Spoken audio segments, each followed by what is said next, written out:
reunión. No, es que por cuestión de imagen no queremos que se vean las sillas vacías. No, si es por eso. Por eso necesitamos sus cabezas en la primera fila.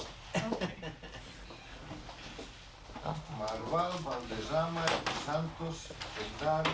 Solamente estaba conectado una sola persona. Valderrama.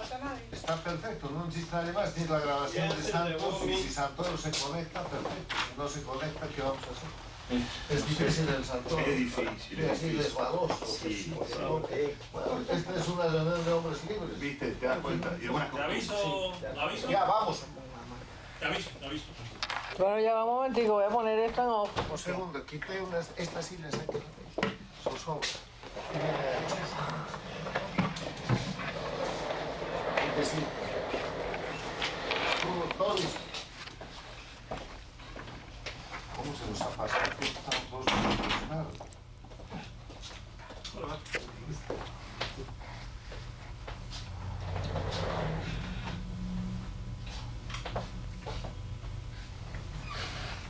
¿Dónde pensé tomar café? No, al final lo tomé por allá y no nos llegamos. Pensé que llamaba contigo, por hecho, para cómo se me está saliendo. Y no Estaba estas. una escaleta de bueno, queremos que no. Pero que no se le eventual. También. Muy buenos días, sean bienvenidos a nuestro foro Impunidad de los dictadores de Cuba, Nicaragua, Venezuela y Bolivia, en el cual pretendemos colocar el reflector en las condiciones del sistema internacional que favorecen la prolongación de la vida de los dictadores instaurados en Cuba desde hace más de 60 años, en Nicaragua, en Bolivia y en Venezuela. En estas naciones, la pérdida de la libertad ha sido súbita o gradual, pero el resultado final ha sido el mismo, la conculcación de la soberanía de esos pueblos. Estos procesos de pérdida de los espacios democráticos son de particular interés para el Inter-American Institute for Democracy, ya que su destructivo impacto no se limita a afectar a los pueblos de cada una de esas dictaduras, sino que se extiende hacia las democracias operantes en el continente para inyectarles elementos corrosivos. Tal es el caso del recurso de penetración del crimen organizado transnacional en las naciones que disienten de sus prácticas dictatoriales. Se establece así una alianza para la desestabilización de las democracias de la región que puede llegar a imponerse en tiempos de crisis, como ha sido el caso de Honduras y de Haití, donde hoy reina, sin eufemismo alguno ni maquillaje de ninguna especie, el crimen organizado. Al crearse esas constelaciones autoritarias, los responsables de la destrucción de la democracia disponen de un manto protector que les garantiza la impunidad, porque hacen suficiente peso para bloquear cualquier medida de limitación o castigo en cualquier organización de carácter multilateral. Y a nivel nacional, la coopción que ejecutan en las élites les garantiza el dominio de los destinos de los pueblos sometidos al escarnio del totalitarismo. Estos procesos de debilitamiento de la democracia son motivo de preocupación y análisis por parte del Inter-American Institute for Democracy, que como todos ustedes saben, es un think tank privado sin fines de lucro que reúne a hombres y mujeres de pensamiento diverso, facultades profesionales distintas y procedencia geográfica variada, bajo la convicción de que solo la libertad puede sentar las bases para el pleno desarrollo del hombre y de la sociedad. Comprender las fuentes de alimentación de la impunidad de los líderes de estas dictaduras de fundamental significación para todos los demócratas que habitan en las Américas es la tarea prioritaria, porque solo conociendo las fuentes podremos crear estrategias para derrotar el actual avance de estos regímenes en la región. Hoy vamos a desarrollar el siguiente programa. Tenemos como expositores tenemos en primer lugar un excelente y realmente de lujo expositor central, que es el doctor Tomás Farini Dugan. Después contamos con Antonio Marval, con Hugo Valderrama, Francisco Santos, Francisco Endara Daza, Yamil Santoro, y las conclusiones finales pues estarán a cargo de nuestro director ejecutivo Carlos Sánchez Berzaín. Sin más entonces vamos a comenzar nuestro programa y vamos a darle el derecho de palabra al doctor Tomás Farini Dugan, que es un abogado especialista en Derecho Penal, con una larga trayectoria en el Poder Judicial y más de 25 años de ejercicio profesional, representando a importantes firmas internacionales y multinacionales. En litigios con relevancia nacional e internacional se destaca la representación de víctimas como querellante en el caso AMIA, el memorándum de entendimiento con Irán, la AAA y los crímenes de lesa humanidad perpetrados en Venezuela por el gobierno que encabeza Nicolás Maduro Moros. Bienvenido, doctor Farini.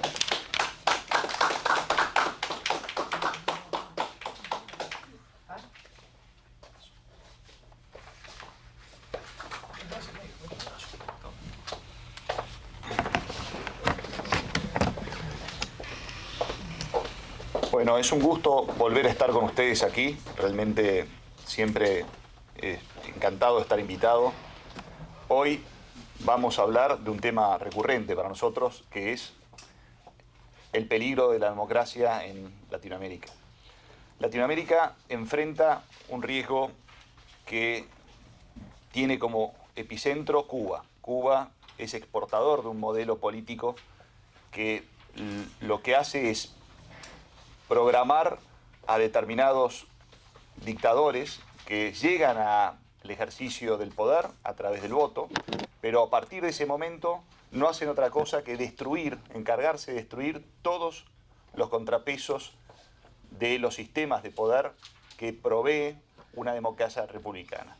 Una vez que lo logran, se ocupan de romper al pueblo, de romper su voluntad para no irse nunca más. Esto es lo que ocurre, ha tenido arraigo en Nicaragua, en Venezuela y ahora también en Bolivia. Lo que ocurre es que, por ejemplo, la dictadura de Nicolás Maduro ha sido muy exitosa a darse a conocer al mundo porque ha provocado la mayor diáspora de la historia de Latinoamérica. Esto no ocurrió en Bolivia. En Bolivia las cosas pasan un poco más desapercibidas. Pero los crímenes de lesa humanidad, a lo largo del gobierno de Evo Morales, a lo largo de los 14 años del gobierno de Evo Morales, son indiscutibles. Todos los organismos multilaterales, todos los organismos ocupados de los derechos humanos han denunciado sistemáticamente esta violación permanente de los derechos humanos en Bolivia. Es oportuno recordar que este modelo exportado por Cuba tiene parámetros muy claros, tiene indicadores muy claros. Uno de ellos es hacerse de la justicia para utilizarla como instrumento. En el caso de Bolivia esto es absolutamente evidente. Evidente a niveles exponenciales, porque en el caso de Bolivia se utiliza con dos propósitos la justicia. La primera es para justificarse ante organismos multilaterales por las sistemáticas violaciones de derechos humanos, simulando procesos que nunca llegan a nada. Es decir, son simulacros de procesos, no son procesos reales. Y en segundo lugar, utilizan a la justicia como martillo del poder, para poder perseguir precisamente a los opositores políticos. Esto ha quedado clarísimo, es decir, la teoría aplicada por Evo Morales con este propósito ha quedado absolutamente expuesta. La Comisión Interamericana de Derechos Humanos lo recuerda y recuerda las palabras de Evo Morales pronunciadas en el 2018, en donde definió que la independencia judicial era una doctrina norteamericana y del capitalismo.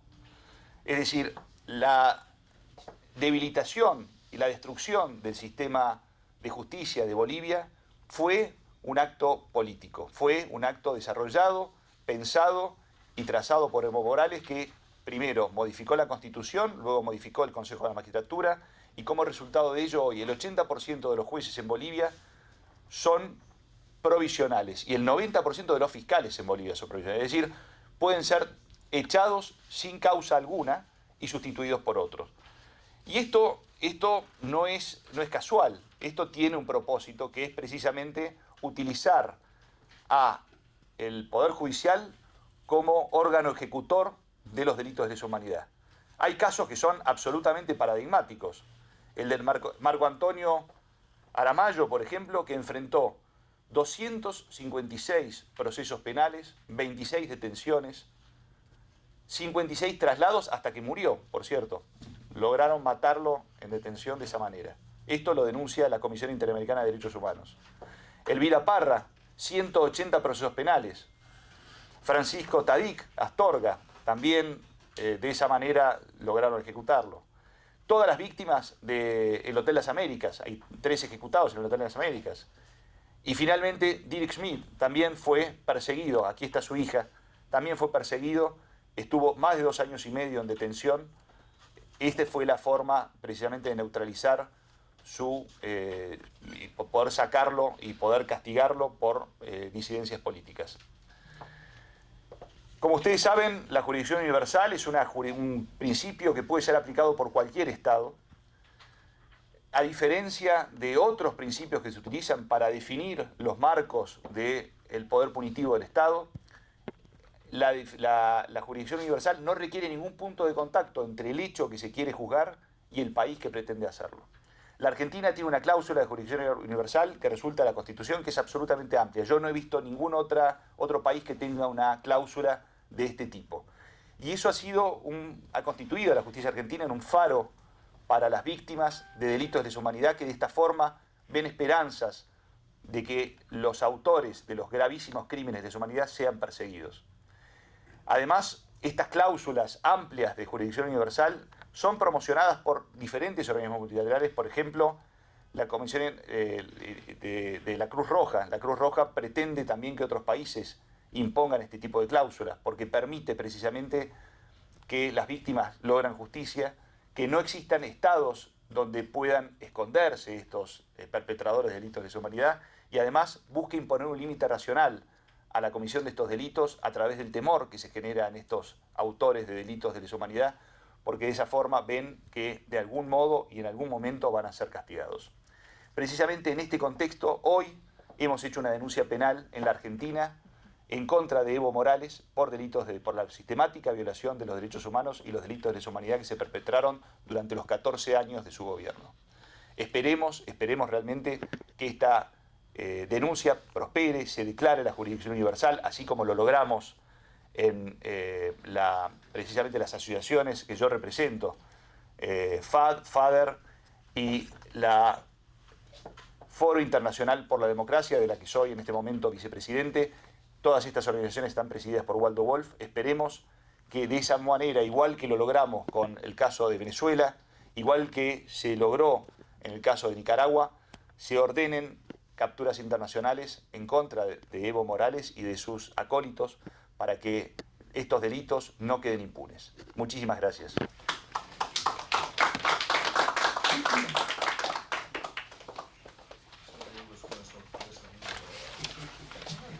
Y continuando con nuestro foro Impunidad de los dictadores de Cuba, Venezuela, Bolivia y Nicaragua, vamos ahora a escuchar una serie de expositores encabezados por Antonio Marval.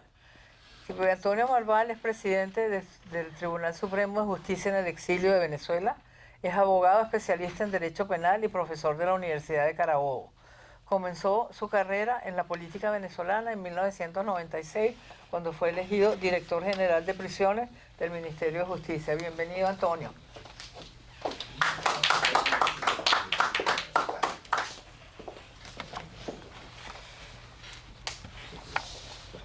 Bueno, muchas gracias.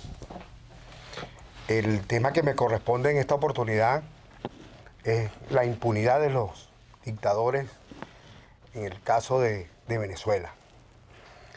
A manera de introducción, la impunidad se ha convertido en una marca trágica de muchos regímenes autoritarios en América Latina. No es solo una consecuencia de sistemas judiciales débiles, sino también es una estrategia deliberada de los dictadores para escapar de la justicia.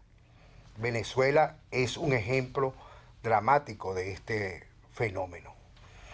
En los regímenes no democráticos, la impunidad no es un accidente, es parte del sistema que contribuye sobre la base de un aparato judicial que está sometido, que es corrupto, que no tiene las garantías necesarias para juzgar a las personas y que por supuesto un aparato judicial intimidado. ¿Intimidado por quién? Por el propio dictador, por el propio régimen. La justicia deja de ser un instrumento de equidad para convertirse en un arma de poder o en una simulación de sus crímenes, tal como ha ocurrido en Venezuela, sobre todo después del evento electoral del 28 de julio. Este patrón se observa con claridad en Venezuela, donde la persecución política, la represión, las ejecuciones extrajudiciales, la tortura, las detenciones arbitrarias han sido documentadas ampliamente sin que los responsables hayan sido juzgados ni castigados. La impunidad ha sido la norma, no la excepción. Es por ello, y tal como lo aseveró el doctor Farini, las víctimas han tenido que recurrir a sistemas transnacional, como la Corte Penal Internacional, o aquellos donde existe, donde está en práctica la justicia universal. Nosotros tuvimos la oportunidad de ser parte como víctimas de persecución de esa acción que bien señaló el doctor Farini y que se logró en Argentina una orden de aprehensión al dictador. Con este sistema nos atrevemos a plantear que en América Latina se ha instalado un modelo estructurado de impunidad, que se reduce Cuba, Nicaragua, Bolivia, Venezuela e incluso otros países que están entrando en este sistema de impunidad. En todos estos casos se socava deliberadamente la independencia judicial, se promueven leyes de amnistía, perdón u olvido, impuestas desde el poder para proteger a los perpetradores. Se utiliza la transición a la democracia, real o simulada, como una excusa para blindar a los responsables de violaciones graves y sistemáticas de derechos humanos. Esas llamadas leyes de punto final no solo garantizan el encubrimiento, sino que bloquean el derecho de las víctimas a la verdad, a la justicia, a la reparación del daño y a la garantía de no repetición. ¿Qué origina y alimenta la impunidad? La impunidad es tanto una causa como consecuencia de la degradación institucional. Tiene efectos, por supuesto, devastadores, erosiona la legitimidad del Estado. Cuando no hay justicia, no hay autoridad moral. Fomenta la desconfianza en el Estado de Derecho. Si los poderosos no rinden cuenta, ¿por qué deberá hacerlo el ciudadano común? Reproduce el abuso de poder y los crímenes quedan impunes. Y esto hace que se repitan constantemente. ¿Por qué debemos estar alerta ante estas situaciones de impunidad en América Latina? La impunidad no es solo un asunto del pasado, ni exclusivo de los países que la padecen. Es una amenaza latente para toda la región. Allí donde no hay justicia, no hay garantía para la democracia, la libertad ni la paz. Permitir que los dictadores y sus cómplices escapen del castigo es aceptar que los derechos humanos son negociables. Es renunciar al principio más elemental de toda sociedad civilizada, que nadie está por encima de la ley. En conclusión, el desafío que ha de romper el círculo. Romper este ciclo de impunidad exige voluntad política, mecanismos internacionales eficaces, solidaridad entre los pueblos y presión de la sociedad civil. No basta con denunciar, es hora también de actuar. En el caso de Venezuela, no puede ser olvidado ni silenciado. Es un espejo que interpela a toda América Latina. No habrá verdadera democracia ni libertad mientras no haya una verdadera justicia. Muchas gracias.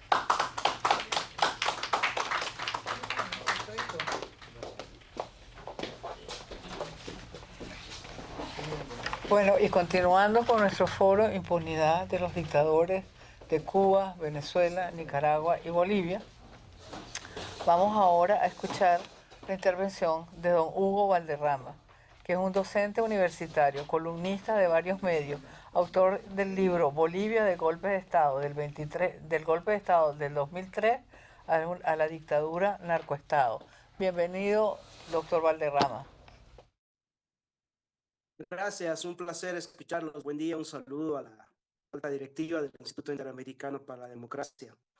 A ver, estamos hablando de la impunidad de los dictadores del socialismo del siglo XXI y en particular me toca hablar de la que vivo todos los días, que es la dictadura de mi país, de mi natal Bolivia.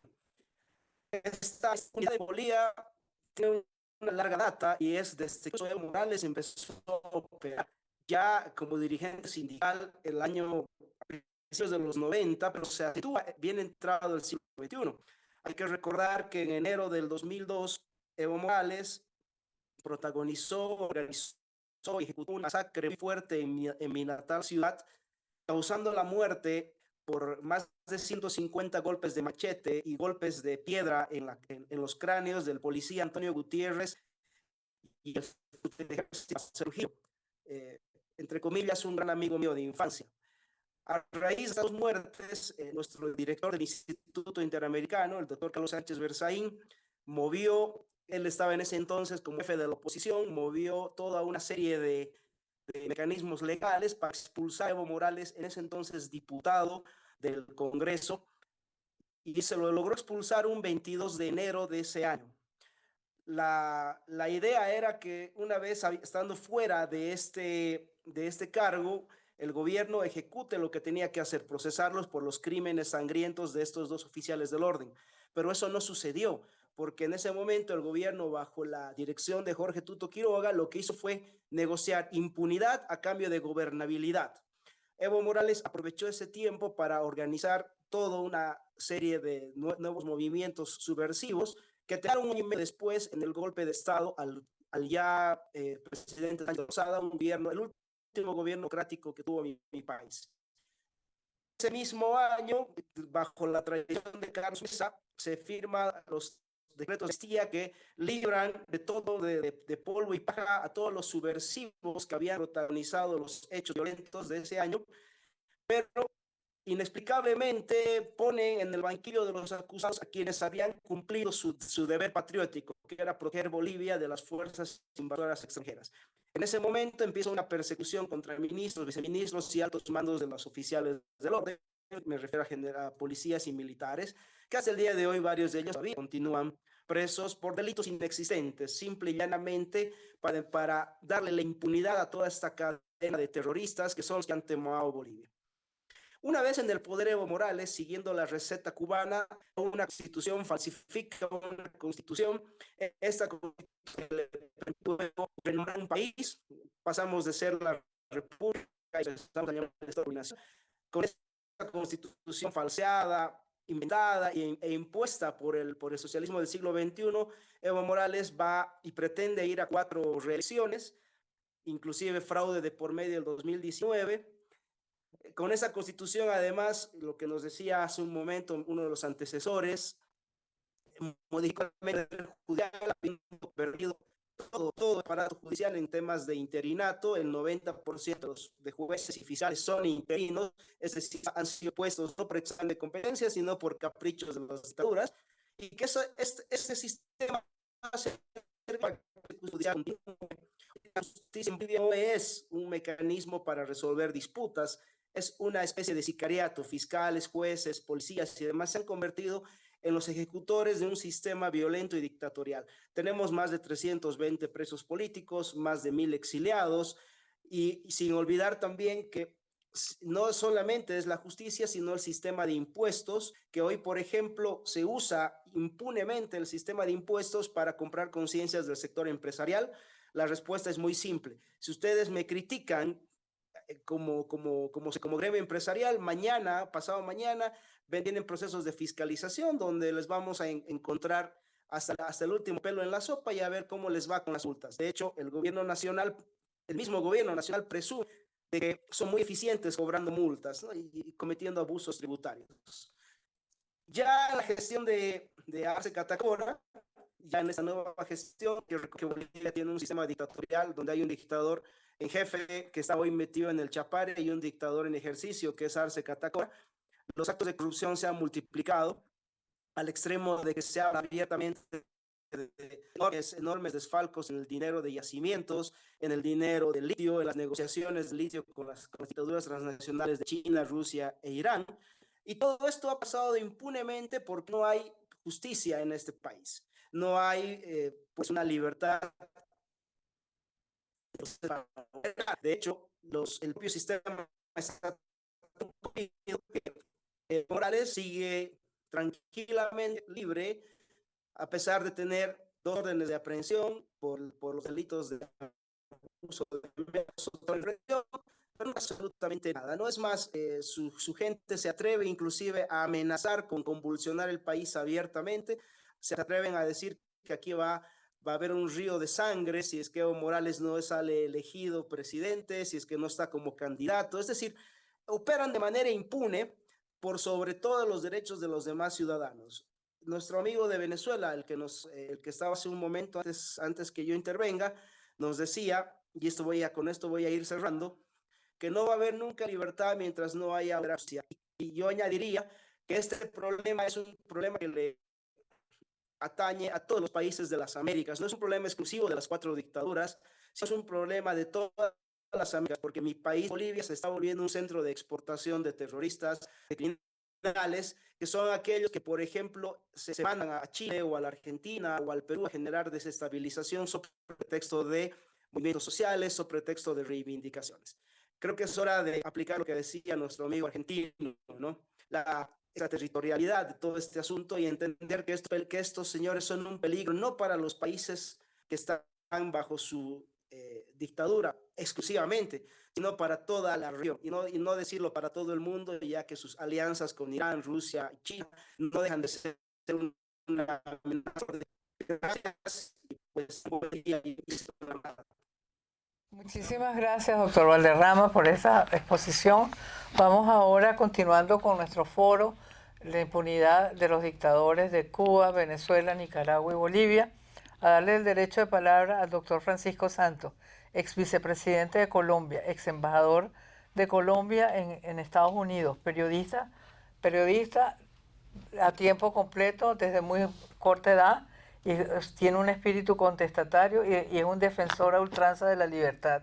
Es miembro de la directiva del Inter-American Institute for Democracy. Adelante, doctor Santos. Carlos, muchas gracias. Y este es un tema de una importancia inmensa ahorita que la Corte Penal Internacional, por ejemplo, toma decisiones frente a Netanyahu y se mantiene callada frente al horror en derechos humanos con lo que está pasando en Venezuela. Uno no entiende cómo el aparato internacional de justicia, que se creó para eso, se queda callado con todo lo que está pasando en Venezuela, se ha quedado callado con todo lo que pasa en Cuba, se ha quedado callado con todo lo que está pasando en Nicaragua. Uno esperaría que ese escenario internacional fuera por lo menos un instrumento ágil y rápido para evitar las masivas violaciones de derechos humanos que se dan en esos 3 países, primero. Segundo, yo recuerdo cuando la justicia creo que fue de Bélgica,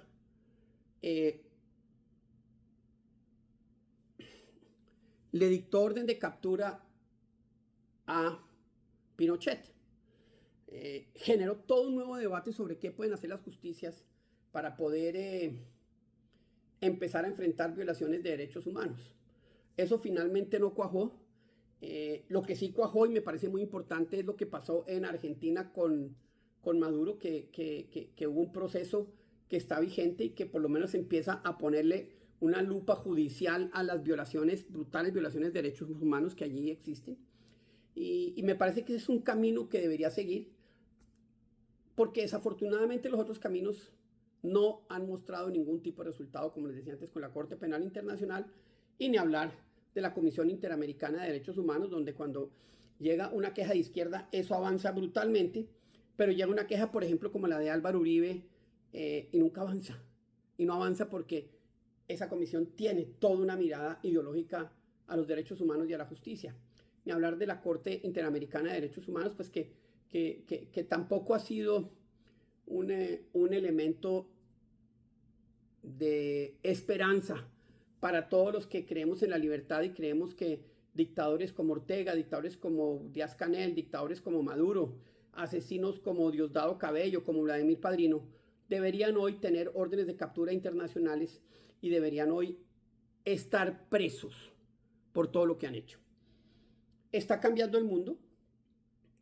Yo creo que lo que está pasando con Estados Unidos está abriendo un ápice de esperanza. No nos olvidemos que el presidente Trump fue quien hizo la operación que acabó con la captura de Alex Saab. Ojalá hicieran lo mismo ahorita en cualquier viaje de los que hace Nicolás Maduro para poder tener clarísimo que ellos no pueden salir. Pero lo cierto es que sí se está presentando un nuevo escenario donde todos estos violadores de derechos humanos ya no pueden dormir tranquilos. La operación que se hizo hace unos días en Venezuela para liberar a los 4 miembros de la campaña de María Corina de la Embajada de Argentina muestra que ese tipo de operación también se puede hacer en otras circunstancias. Y no podemos olvidarnos que Nicolás Maduro tiene $25 millones de recompensa. Diosdado Cabello igual, Padrino López tiene menos, pero la recompensa más alta que se ha dado en la historia de Estados Unidos era de $25 millones, de ahí viene quién la tenía, Osama Bin Laden. Todos los que pensamos que, y a veces sentimos indignación, rabia de que estos tipos puedan navegar el mundo con tanta tranquilidad, por lo menos tenemos el ojo abierto y la esperanza de que les llegue la justicia por cuenta de ese tipo de operaciones que los sacan de un lado, lo llevan a otro y acaben ellos con el uniforme naranja pagando por todos sus delitos. Lo que ha hecho nuestro exponente primario en esta conferencia es de un gran valor, muestra un camino sobre las cosas que se deben poder hacer, pero desafortunadamente en muchos de nuestros países la justicia tiene un matiz muy de izquierda, tiene una ideología de izquierda y no se puede confiar en ella. Muchísimas gracias, doctor Santos, por esa exposición. Vamos ahora a darle el derecho de palabra, continuando con nuestro foro, la impunidad de las dictaduras en Cuba, Venezuela, Nicaragua y Bolivia, al doctor Francisco Andara Daza, que es un colega del Inter-American Institute for Democracy, un joven emprendedor, luchador por la libertad de su país, el Ecuador, del cual tuvo que salir por estar siendo perseguido por el gobierno de Rafael Correa por el delito de aplaudir en una manifestación. Bienvenido, doctor Daza.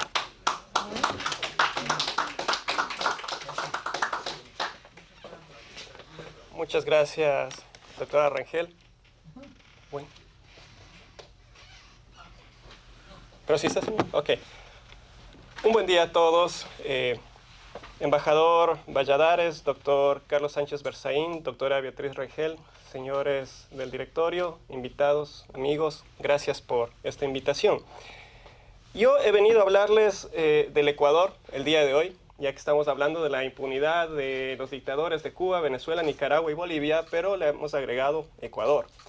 Y quiero comentarles que Ecuador vivió una de las etapas más oscuras de su historia con los 10 años del correísmo, donde se manipuló no solo cifras económicas para decir que el país era un jaguar latinoamericano, sino que también se promovió la narrativa de la isla de paz, mientras por otro lado se escondía las cifras de asesinato por delincuencia, narcotráfico. Además de todo esto, se habló de los tipos de democracia para justificar lo que en realidad era una dictadura. La Carta Democrática Interamericana establece en su artículo 3 que los elementos esenciales de la democracia son el respeto a los derechos humanos, las libertades fundamentales, el acceso al poder y su ejercicio con sujeción al Estado de Derecho, la celebración de elecciones y la separación de independencia de poderes públicos. En el gobierno de Correa no se respetó ninguno de estos derechos. Por lo tanto, lo que se vivió en el Ecuador fue una dictadura en donde existieron exiliados y perseguidos políticos, incluso asesinatos y tortura, por mencionar solo un caso de tantos, el caso de Galo Lara y su pareja, dejando una huella clara de impunidad que se vive hasta el momento, 15 años después. Y es parte de la desestabilización que vive el país, porque quienes siguen impunes actúan desde el exterior en contra de la democracia del Ecuador. Solo por mencionar unos ejemplos, recordemos a Ricardo Patiño, muy cercano a Correa, quien en un momento estuvo a cargo del Ministerio de Relaciones Exteriores, investigado por el caso Pativideos a los 6 meses de haber ingresado al gobierno de Correa. Posteriormente, el caso Narcovalija. Y en el año 2018-2019 fue investigado por el delito de instigación, ante lo cual se escondió en México. Y hoy ha regresado al país como si nada hubiese pasado. Según el portal de periodismo El Plan B, durante los 10 años de Rafael Correa se registraron 35 asesinatos documentados, vinculados a protestas, corrupción y narcotráfico. Además, según la Mesa de la Verdad y la Justicia, en el correísmo existieron 247 personas que fueron víctimas de persecución política, afectando diversos sectores opositores, indígenas, periodistas, opositores, estudiantes, policías, militares. Muchos de los jueces y fiscales que actuaron en los casos de persecución hoy siguen en la impunidad, como es el caso del inefable fiscal Gustavo Benítez, al que por coincidencia le tocaba la mayoría de los casos del 30S. El 30S es el caso que Correa dijo que le habían intentado dar un golpe de Estado siguiendo el patrón, el guión de Venezuela, de Bolivia. Y este fiscal siempre estuvo solícito para acusar inocentes, que su único delito era discrepar con el correísmo. Existieron asesinatos de quienes denunciaron la corrupción del correísmo. En estos casos, por mencionar unos pocos, está el de Quinto Pazmiño, que denunció los Pativideos, el general Jorge Gabela, que denunció la corrupción en la compra de los helicópteros Drup, Fausto Valdivieso, que denunció la corrupción en los canales del Estado, que antes eran privados, pero que Correa se apropió de esos canales. Y siguiendo el mismo patrón de asesinato a quienes denunciaban la corrupción del correísmo, está Fernando Villavicencio. Todos los autores de estos asesinatos siguen en la impunidad. Mientras tanto, la banda del correísmo se ha refugiado en México, país que les ha dado gran acogida. Por mencionar unos nombres, en México se encuentran Edwin Jarrín, Walter Soriz, Carlos Ochoa, este último, quien fue uno de los grandes persecutores, digamos, quienes persiguieron a la prensa durante la época del correísmo con saña y con alevosía. Este señor Carlos Ochoa fue llamado a juicio por presunta falsificación de documento. Desde que empezó su juicio, desapareció del panorama ecuatoriano. Otros asilados en México, parte de la banda correísta, son Gabriela Rivadeneira, Luis Molina, Soledad Buendía y Carlos Vitero. Otro caso de impunidad también relacionado al correísmo es el caso de la exministra de Obras Públicas, María de Los Ángeles Duarte, quien se escapó de la embajada argentina bajo las narices de Guillermo Lasso para hoy en día radicarse en Venezuela. Y hablando de Venezuela, también están los hermanos Fernando y Vinicio Alvarado, los que le manejaban la publicidad a Correa, esa publicidad que se dedicaba a dañar la imagen de los opositores, a hacer el asesinato de la personalidad de los opositores, inventando mentiras. Ellos ahora están, Fernando y Vinicio Alvarado, viajan tranquilamente entre Caracas, Bogotá o La Paz, pero están en Venezuela. En resumen, el número total de funcionarios del correísmo condenados o investigados por corrupción va alrededor de 38 personas al momento, pero hay también otras personas vinculadas cercanas al correísmo y la lista es mucho más grande. Pero el ejemplo más grande de impunidad lo representa Rafael Correa, quien se mueve libremente por el mundo atacando constantemente la democracia en el Ecuador, incluso usando la plataforma de Elon Musk, Twitter, hoy X, como una herramienta para atacar a la institucionalidad del país, incluso a sus instituciones como es la Fiscalía y la fiscal Diana Salazar, a quien casi cada semana le dedica algún insulto. Correa, quien tuvo la orden de prisión preventiva en su contra en el año 2018 por estar vinculado al secuestro del asambleísta Fernando Balda, envió a sus abogados a la oficina central de la Interpol. ¿Qué personaje puede hacer esto, no? Pero Correa se dio el lujo de enviar sus abogados a la oficina central de Interpol para convencer al Interpol que no emitan alerta roja en su contra. La Interpol cayó en el engaño de Correa y sus abogados y Correa se ha mantenido en la impunidad. Posteriormente, el 7 de octubre del 2020, la Corte Nacional de Justicia del Ecuador pidió nuevamente a la Interpol que emita una notificación roja en contra de Rafael Correa y 14 personas más para que cumpla su condena de 8 años de prisión por el delito de cohecho correspondiente al caso de soborno. Esto no es lawfare, esto no es persecución política, hay sentencias ejecutoriadas. Correa, que fue condenado como autor mediato por el delito de cohecho, se defiende diciendo que lo han condenado por influjo psíquico, engañando a muchos incautos sobre el origen de su sentencia, lo que le permite mantenerse en impunidad. Tal es el descaro que él cree que puede continuar con el estado de propaganda e incluso ha hecho una serie en Netflix que se llama Influjo Psíquico. Para terminar, solo quiero resaltar que al respecto del influjo psíquico, muchos autores de derecho se refieren al influjo psíquico o instigación psíquica, refiriéndose a esto como la influencia intelectual, es decir, es un término jurídico. La influencia intelectual de una persona con poder sobre otros para que cometan delitos. Cuando el proceso contra Correa se habla de influjo psíquico, se refiere a la inducción o a la instigación como forma de participación del delito. En derecho, varios de los mejores penalistas del mundo indican que el influjo psíquico es conocido como un instrumento directo para la autoría mediata porque la palabra psíquico se refiere a la mente, al tema intelectual, y no a temas de brujería, nueva era o hipnosis como engañosamente quiere hacer creer a la comunidad internacional Rafael Correa. Nuevamente, recalco, Correa fue sentenciado por ser autor mediato en el delito de cohecho, no se le sentenció por influjo psíquico. Lenín Moreno dejó al Ecuador en el camino de la democracia. Guillermo Lasso no pudo terminar su periodo porque no entendió que parte de regresar a la democracia es no permitir la impunidad. Y justamente quienes viven en la impunidad se encargaron de desestabilizar su gobierno. Esperemos ahora que Daniel Noboa entienda que para que el Ecuador pueda mantener una democracia sana, necesita terminar con la impunidad del correísmo, sus colaboradores y sus jueces infames. Muchas gracias. Ok. Agradecemos a Francisco Endara esta exposición sobre el Ecuador y continuamos con el foro sobre la impunidad de los dictadores de Cuba, Venezuela, de Cuba, Venezuela, Nicaragua y Bolivia. Vamos ahora a darle el derecho de palabra a Yamil Santoro, que es un abogado de la Universidad de Buenos Aires con una maestría en políticas públicas del ENSEAD. Es diputado liberal de la Ciudad Autónoma de Buenos Aires. Fue creador del partido Moverse, que en este momento forma parte de la coalición Republicanos Unidos. Bienvenido.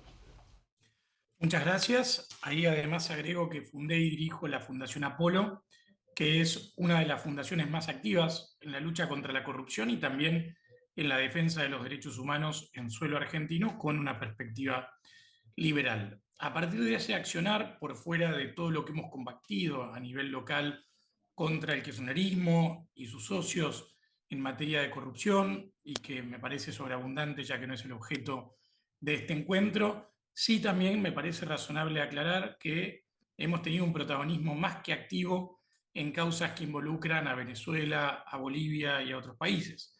Por poner un caso vinculado al esfuerzo que ha hecho la FADA, y ahí sé que está el doctor Farini Dugan, hemos presentado denuncias en materia de este círculo de influencers que ha ido montando, por ejemplo, el chavismo para llevar adelante su batalla digital, su batalla en redes sociales, denunciando, por ejemplo, a Michelo tanto por apología del delito, por la ultraterritorialidad de los efectos de su accionar, como así también por calumnias e injurias, donde él ha individualizado varias de sus críticas a distintas personalidades de la Argentina, y eso ahí a nuestro entender sí faculta de manera más clara la jurisdicción nacional para que sea juzgado.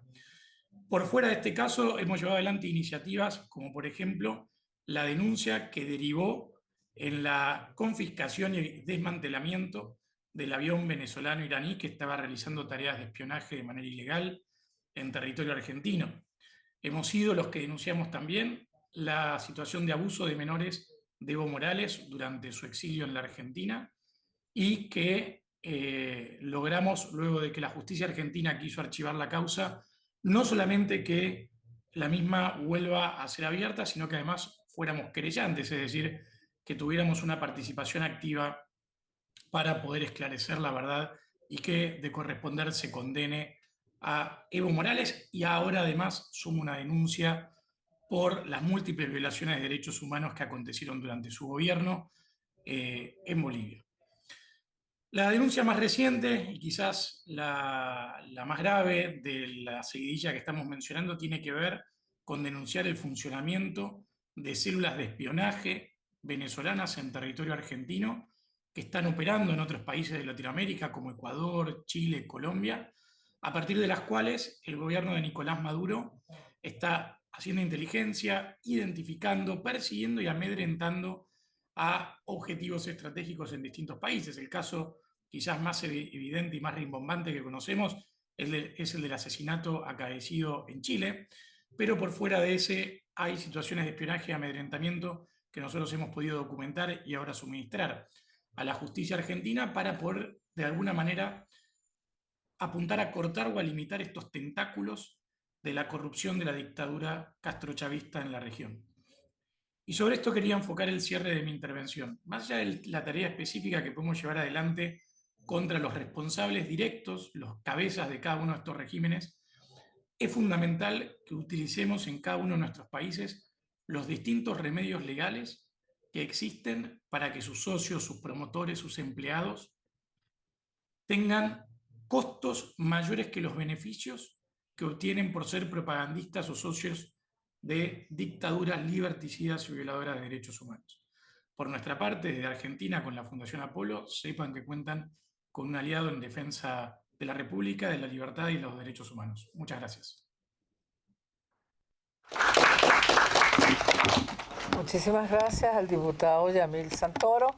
Vamos ahora continuando con el foro sobre la impunidad de las dictaduras de Cuba, Venezuela, Nicaragua y Bolivia, a darle el derecho de palabra a una mujer extraordinaria. Se trata de una lideresa del periodismo en el sur de la Florida, es la directora del diario Las Américas, al cual llegó después de una carrera de muchos éxitos en diferentes medios hispanos del sur de la Florida, entre ellos el Nuevo Herald. Bienvenida, Ileana Labastida.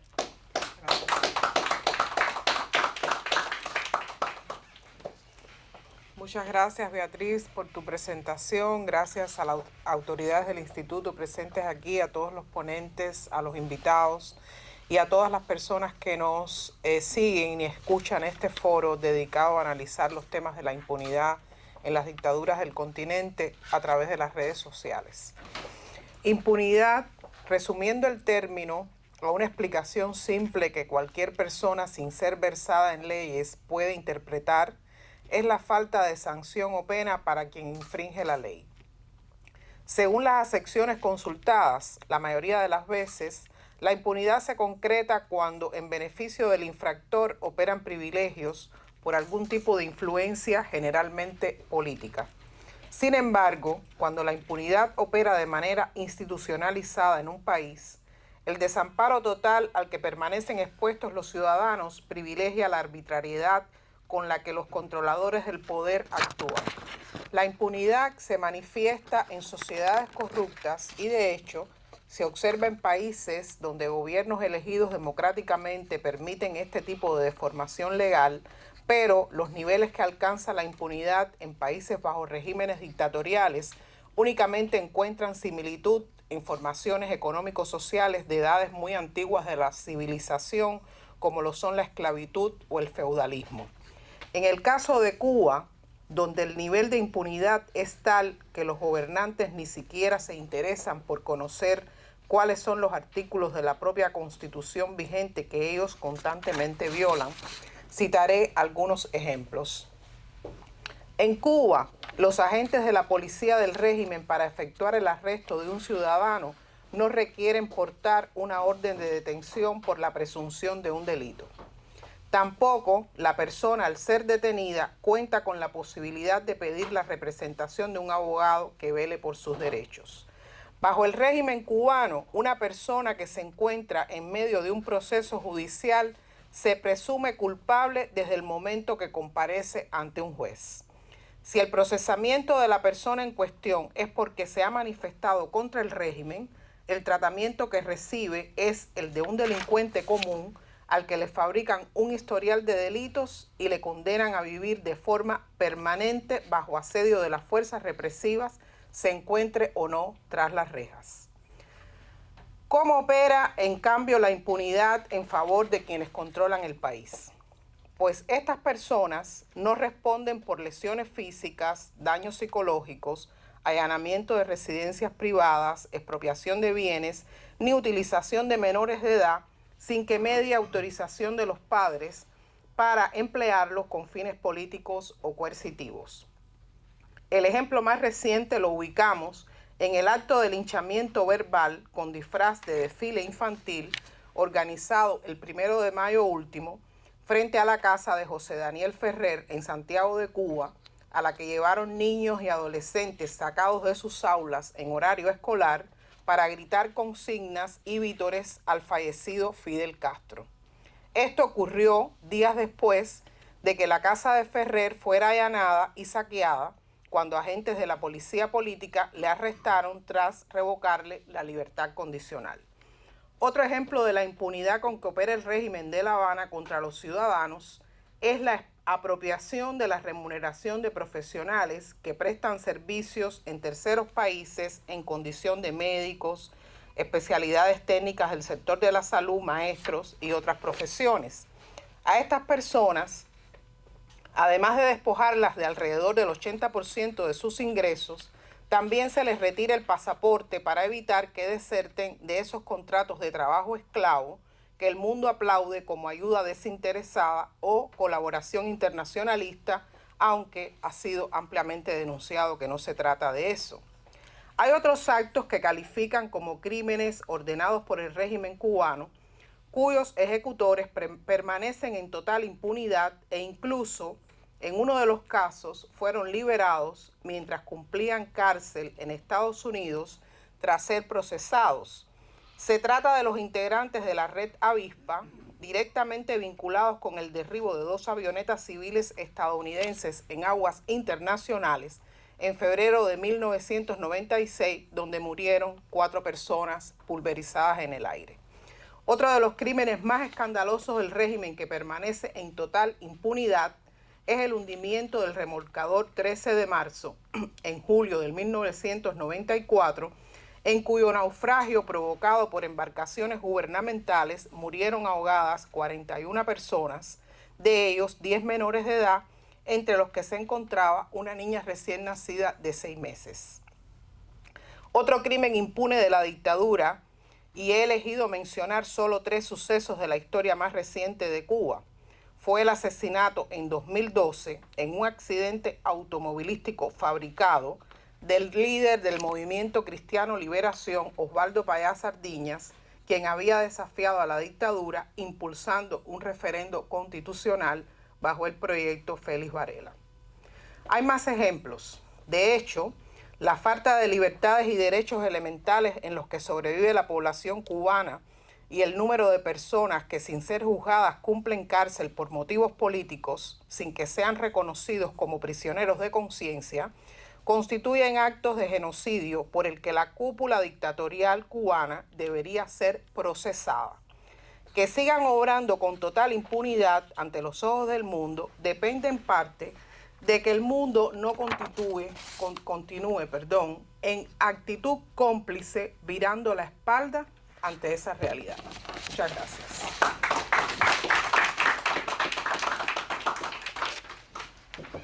Gracias. Bueno, y para finalizar este foro sobre la impunidad de los dictadores de Cuba, Venezuela, Nicaragua y Bolivia, vamos a pedirle al doctor Carlos Sánchez Berzaín, director ejecutivo del Inter-American Institute for Democracy, que nos dé sus reflexiones finales. Gracias. Empiezo agradeciendo al doctor Tomás Fanini Dugan, que ha llegado esta mañana de Buenos Aires para participar en este foro con una agenda importante en defensa de la libertad, la democracia y la búsqueda de la justicia en las Américas. Gracias, doctor. Agradezco a los participantes muy importantes, el presidente del Tribunal Supremo de Venezuela en el exilio, el doctor Marval, el sociólogo boliviano Hugo Valderrama, el ex vicepresidente y permanente luchador por la democracia en Colombia y en las Américas, Francisco Pacho Santos, el don Francisco Endara Daza, que nos ha hablado del Ecuador, el coordinador y representante de la Fundación Apolo, que ha hablado desde Buenos Aires, Yamil Santoro, y la directora del diario Las Américas, doña Eliana Labastida, a quien acabamos de escuchar. Agradezco también a nuestra moderadora y la presencia de los miembros del directorio.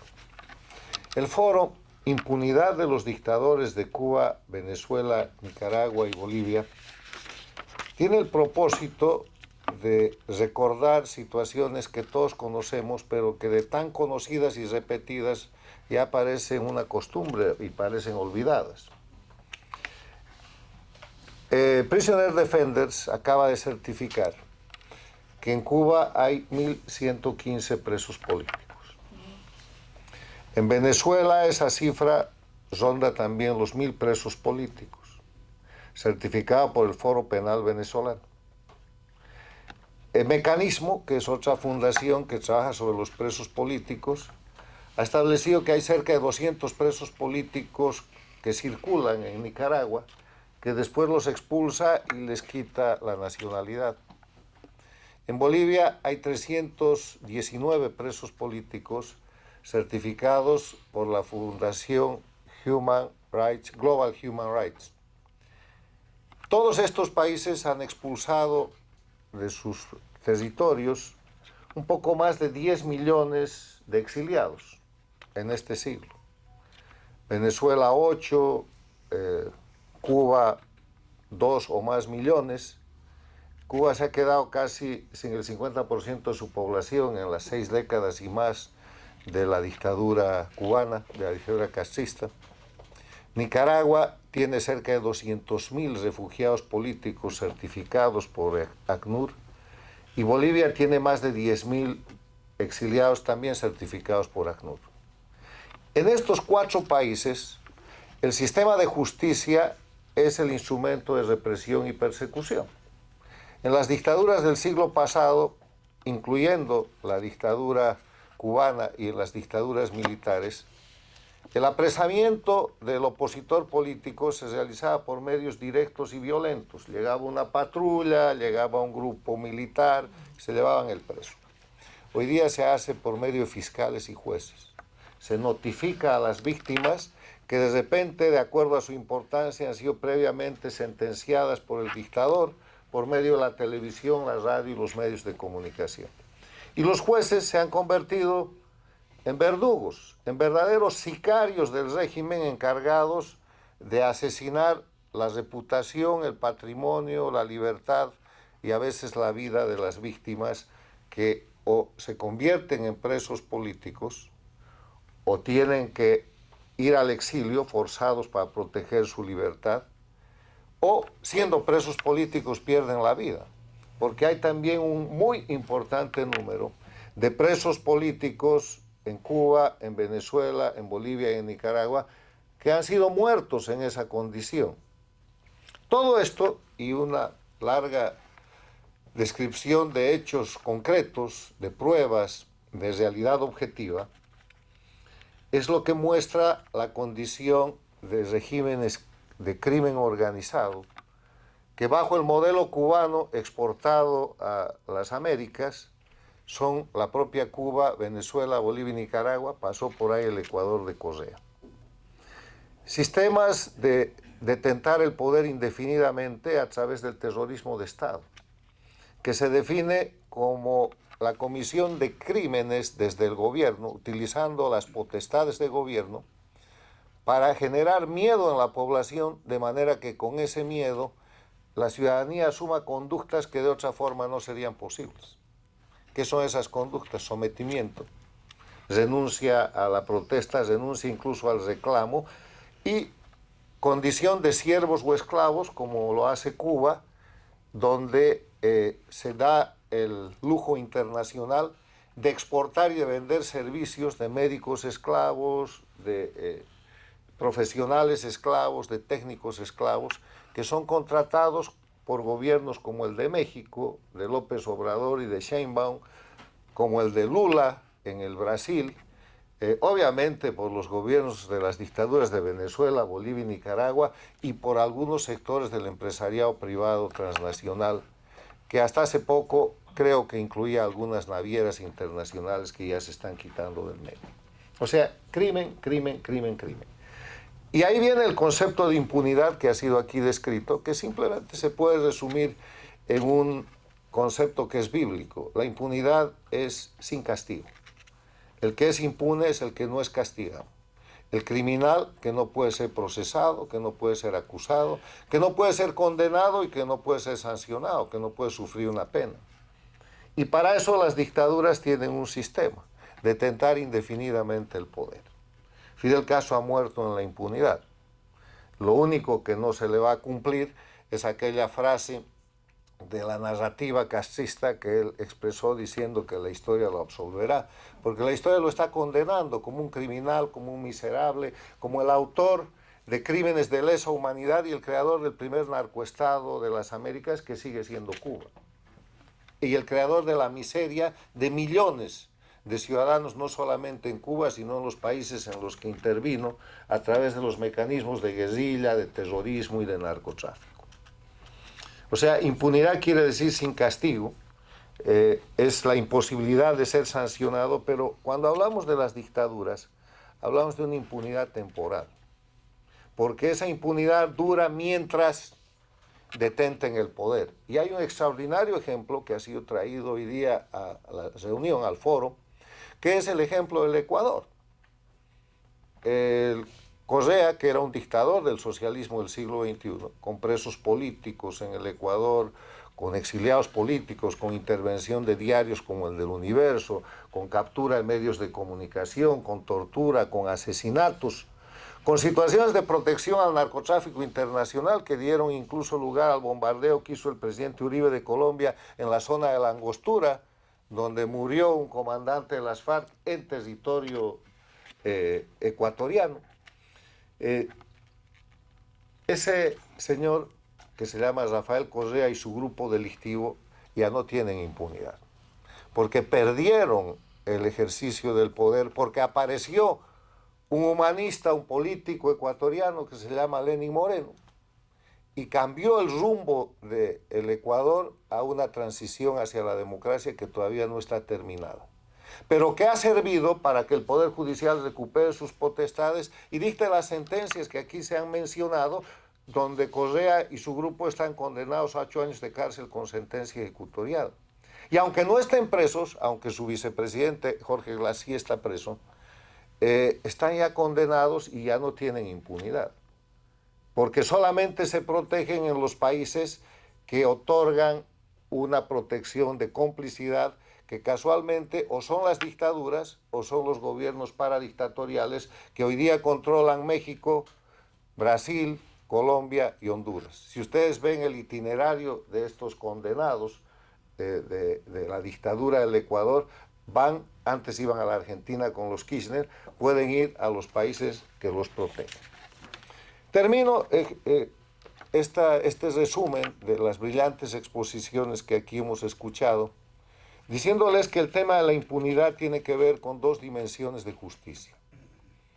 La justicia interna, que es imposible de modificar mientras la dictadura detente el poder, que abarca además, y en esto se tiene que hacer hincapié, impunidad no solamente para los autores directos de los delitos, Castro, Chávez, Maduro, Evo Morales, Ortega y Murillo en Nicaragua, Correa en el Ecuador, sino para sus socios, familiares, cómplices y encubridores que se benefician con el resultado del crimen. El primer mundo y el mundo democrático está lleno de nuevos ricos que traen el dinero de la sangre, de la miseria, de la opresión de los dictadores de la región. Ese es un capítulo por abrirse, ese es un capítulo importante que recién se está empezando a tocar, pero que hay que dejarlo sentado en el marco de la impunidad. La impunidad en la justicia interna es plena mientras duran en el poder, pero la segunda dimensión es el de la impunidad en el sistema internacional. ¿Por qué hay impunidad en el sistema internacional? ¿Y por qué brillantes abogados como el doctor Fanini Dugan y otros, porque son varios los que actúan en la Argentina y tratan de actuar en otros países, Tienen que buscar mecanismos de derecho interno como la Constitución argentina, porque un sistema internacional que tiene todos los tratados, todos los convenios y normas de derecho positivo y obligatorio no funciona. En el sistema interamericano tenemos la Comisión Interamericana de Derechos Humanos, que ha estado por muchos años en manos de gente, comisionados, designados por el sistema del socialismo del siglo XXI, que ha paralizado esa entidad que ahora empieza a despertar, que ha dictado y empieza a dictar determinadas resoluciones, como por ejemplo el señalar que Cuba, la dictadura de Cuba, es responsable del asesinato del luchador por la libertad, Osvaldo Payá Sardinas, y su acompañante. Como el hecho de que Evo Morales es responsable de la masacre del Hotel Las Américas. Está avanzando. La Corte Interamericana de Derechos Humanos ha empezado a funcionar, porque los órganos judiciales los hacen los hombres. Y si los hombres que estaban en la CIDH eran empleados y eran teclas del sistema del socialismo del siglo XXI, bajo la Secretaría General de Insulsa, nada funcionaba. Y el otro tema es la vergüenza de la Corte Penal Internacional, que no puede pasar este foro sin ser mencionada. La anterior fiscal y el actual fiscal, investigando por años hechos que son de público y mundial conocimiento, con prueba preconstituida, demostrada en todos los medios de comunicación del mundo. Vergüenza para ellos. Y terminar diciendo que en la lucha contra la impunidad no hay que cesar. Hay que denunciar, no hay que callarse nunca, hay que probar, y esta gente tiene que saber que aunque detenten indebidamente todavía el poder, están cada vez más rodeados, están cada vez más señalados, y que cuando ya se los identifica, aunque permanezcan como una cárcel, como hacen los dictadores en Nicaragua, Ortega y Murillo no pueden ir a ninguna parte, pero hay 19 cómplices más, gracias a los mandamientos de aprehensión de la Argentina, de ese grupo que no pueden ir a ninguna parte. Y unas semanas habrá 50 más. Y así sigue la lucha contra la impunidad. Muchas gracias.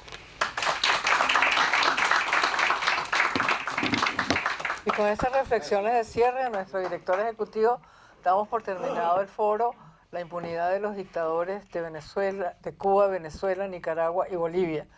Los invitamos muy cordialmente para que nos acompañen el viernes 16 a las 11 de la mañana, donde desde la sede del Museo Americano de la Diáspora Cubana vamos a transmitir un homenaje al secretario general de la OEA, doctor Luis Almagro.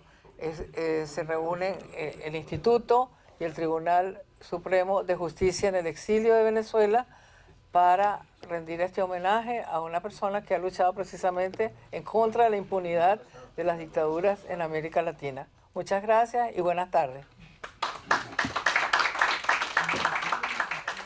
Muy bien, una foto para la memoria, por favor. Adelante en la mesa. Vamos. Cuando yo la mire, usted me tiene